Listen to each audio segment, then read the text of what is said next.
This is the Thursday edition of the News Roundup, brought to you by EONI and Grand Ronde Hospital. Hey Eastern Oregon, I'm Bree Troutman. And I'm Alex McCadded. Welcome to the News Roundup. B2H, or the Boardman to Hemingway Transmission Line project, has hit a new hurdle as the Stop B2H Coalition files a lawsuit in U.S. District Court for Oregon against the Bureau of Land Management and U.S. Forest Service. We spoke to Stop B2H Coalition co-chair Jim Kreider about the lawsuit. I'm Jim Kreider, and I'm the co-chairperson of the Stop B2H Coalition.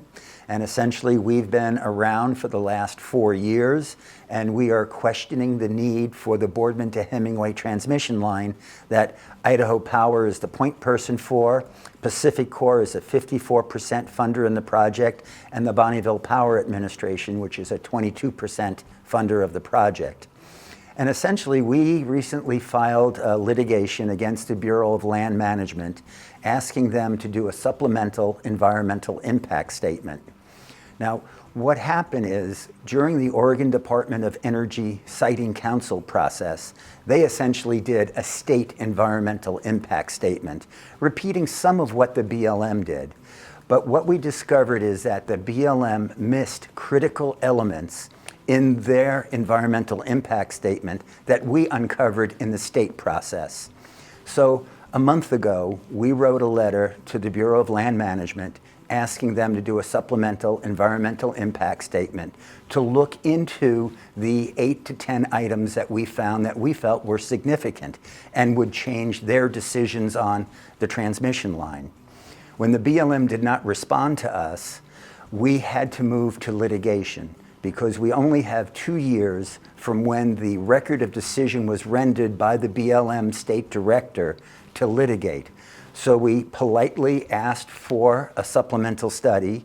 They did not respond, so our only recourse was to litigate, which we would have preferred not to do because it's going to cost a bunch of money, take a lot of people's times, and we wish we could have worked this out in a more friendly manner. One of the significant things that BLM missed, and it was more of a factor of time, is that Idaho Power had not designated their proposed routes by the time BLM chose their environmentally preferred route.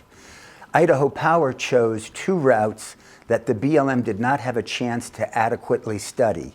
These routes were brought into play during the comment period of the draft environmental impact statement process. So they came out from public comments. The BLM then did a superficial study of those routes, in our opinion, and when they issued their final decision, they just did not take into consideration the new impacts that these routes would have. Now, we are reaching out to the BLM and U.S. Forest Service for some comments on the lawsuit. Catch additional updates on Eastern Oregon Alive. Our Grande High School Tigers are going to the semifinals for the first time since 1976.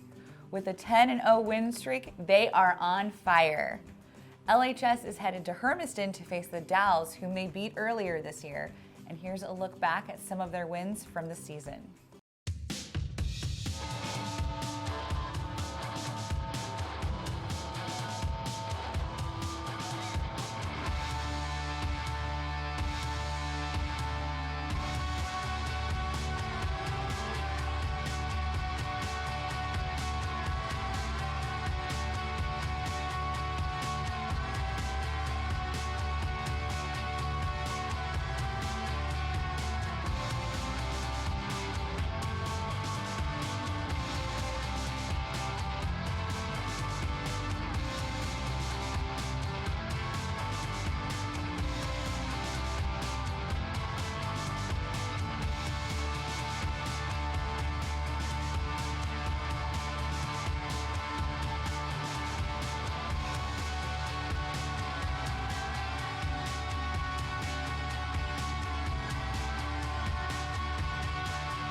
Tickets for the LHS game on November 23rd can be purchased at the link below.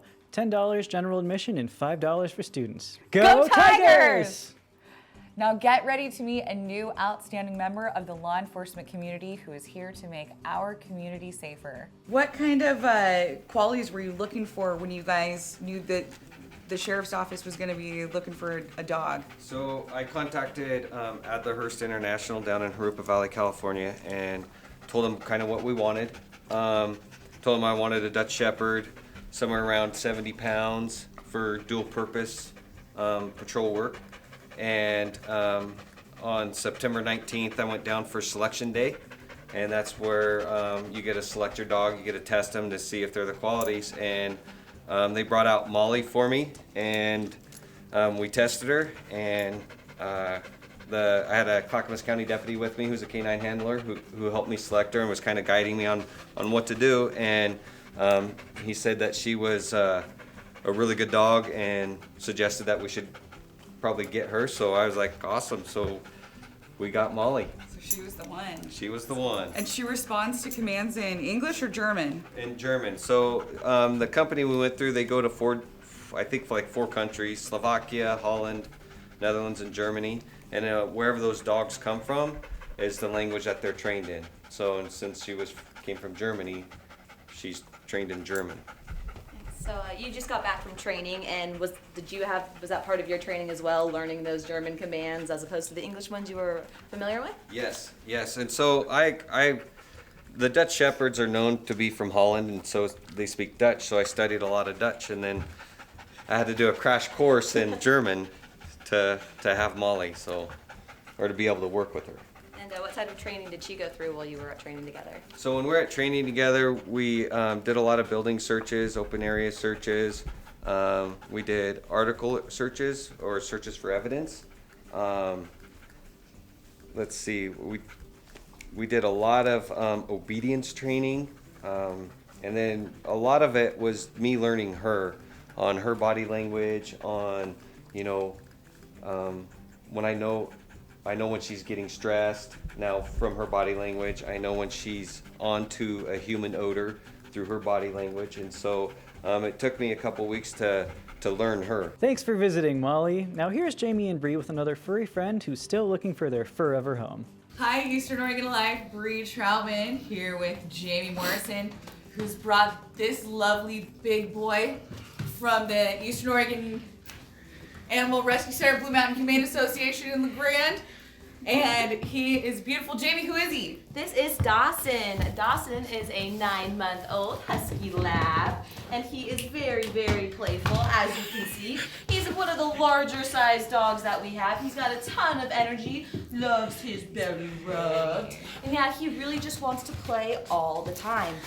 He likes to sleep on his back and get snuggles. If you get up to, go get a drink of water or something, he will be sleeping in your spot when you return.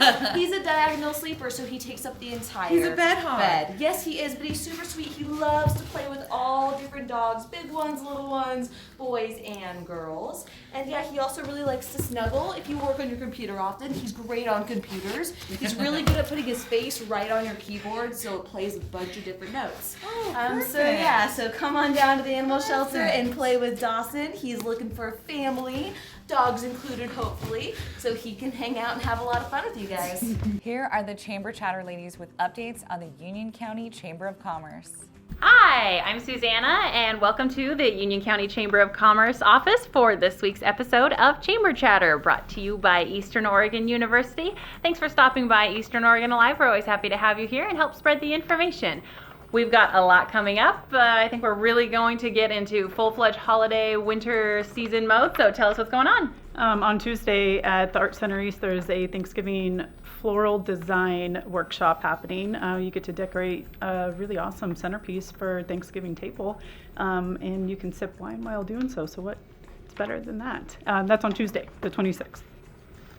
And Delta Epsilon is holding a holiday market November 30th. That's the weekend right after Thanksgiving. The market is at Blue Mountain Conference Center. There will be lots of little great booths with great little holiday Christmas ideas. And I believe Santa will be there. And so take the kids down, have a great time, and support local people buying great things.